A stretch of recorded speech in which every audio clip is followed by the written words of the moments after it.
അവിടെ എത്തിയിട്ടും ഗൈസ് ഞങ്ങൾക്ക് കാത്തിരിക്കേണ്ടി വന്നു.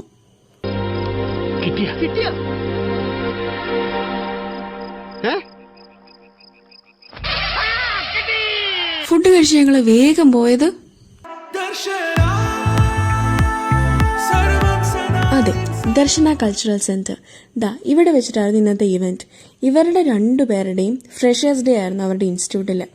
എന്തായാലും പോയത് നല്ല അടിപൊളി ഒരു പ്രോഗ്രാമിനായിരുന്നു. നല്ല പവർ പാക്ഡ് പിള്ളേർ, അതിനെക്കാട്ടിലും അടിപൊളി ഫാക്കൽറ്റീസ്.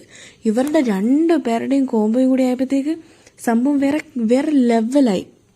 ഒന്നിനൊന്ന് അടിപൊളിയായിട്ടുള്ള പിള്ളേർ, full vibe and chill mood. ഈ പ്രോഗ്രാമൊക്കെ കഴിഞ്ഞിട്ട് ഞങ്ങൾ നേരെ എന്തെങ്കിലും കഴിക്കണമല്ലോ, വിശക്കുമല്ലോ. സോ ഫുഡ് കഴിക്കാൻ വേണ്ടി പോയി. ഞങ്ങൾക്ക് 2 മണിക്കായിരുന്നു ട്രെയിൻ ഉണ്ടായിരുന്നത്. പക്ഷേ ലേറ്റ് ആയതുകൊണ്ട് പതുക്കെ ഫുഡൊക്കെ കഴിച്ചിട്ട് പോകാമെന്ന് വിചാരിച്ചു. ഞങ്ങൾ നേരെ ചെന്നത് ഒരു പുലിമടയിലല്ലായിരുന്നു ഗൈസ്, മെറീസ് കഫേ. നല്ല അടിപൊളി ഫുഡായിരുന്നു കേട്ടോ, നല്ല ആംബിയൻസും. അവിടെ നിന്ന് ഫുഡൊക്കെ കഴിച്ച് കഴിഞ്ഞാൽ ഞങ്ങൾ നേരെ കോട്ടയം റെയിൽവേ സ്റ്റേഷനിൽ പോയി. അവിടെ എത്തിയപ്പോൾ തന്നെ പണിപ്പാളി. ഞങ്ങൾ ഈ കാണിച്ച പ്രഹസനം നേരെ ഞങ്ങൾക്ക് അതുപോലെ തന്നെ തിരിച്ചിറങ്ങി വേറെ വഴി കൂടി വരേണ്ടി വന്നു. കാരണം പ്ലാറ്റ്ഫോമിലോട്ടുള്ള വഴി അതല്ലായിരുന്നു.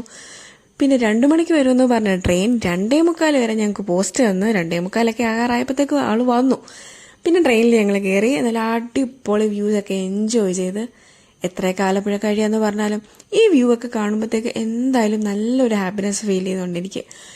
പിന്നെ നേരെ ഞങ്ങൾ മാവേലിക്കര സ്റ്റേഷനിൽ ഇറങ്ങി. മാവേലിക്കര സ്റ്റേഷനിൽ നിന്ന് കുറച്ചിങ്ങനെ നടന്ന് ഞങ്ങൾ പ്രൈവറ്റ് ബസ് സ്റ്റാൻഡിലോട്ട് പോകാനുള്ളൊരു ബസ്സിലൊക്കെ കയറി പ്രൈവറ്റ് ബസ് സ്റ്റാൻഡിൽ വന്ന് അവിടുന്ന് വേറൊരു ബസ്സിൽ കയറി ഇങ്ങനെ പതുക്കെ പോയി ബസ് സ്റ്റോപ്പിലെത്തി കഴിഞ്ഞിട്ട് കുറച്ച് നടന്നിട്ട് ഇവളുടെ വീട്ടിലെത്തി തിരിച്ചു വരുന്ന വഴിക്ക് ഞാൻ 2 പേരെ കണ്ട് ഗൈസ്. ബാക്കി നിങ്ങൾ കേട്ടോ. Hi guys. ഓക്കെ, പിന്നെ വേറൊന്നും ചെയ്യണ്ട.